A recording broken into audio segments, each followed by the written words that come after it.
Платеничката револуција демонтирана. Српски канваси официјално признава дека дејствува во Македонија, пишува порталот Нетпрес. Агенцијата која организира протести ширум светот на својот вебсајт објавила мапа на држави каде што дејствува. На мапата се наоѓа и Македонија.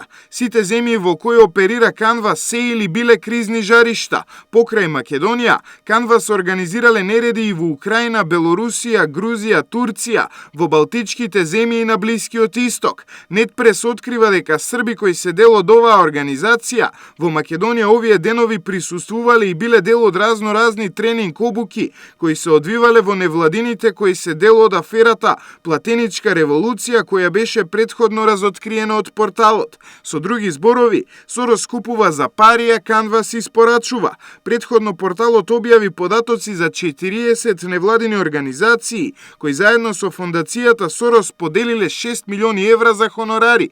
Сега Нетпрес пишува дека ресурсите на Канвас во Македонија се наоѓаат токму во овие организации. Весникот вечер објави повици во кои невладината Форум и Сорос нудат и до 3000 евра за идеја за протест. Идеите требало да се достават до Сонја Исмаил, која беше дел од аферата Платеничка револуција која претходно ја објави Нетпрес. Инаку организацијата Канвас се посочува како еден од главните организатори на превратот во Украина, забранета и во многу земји ширум светот, а беше поврзувана и со убиството на рускиот политичар Борис Немцов.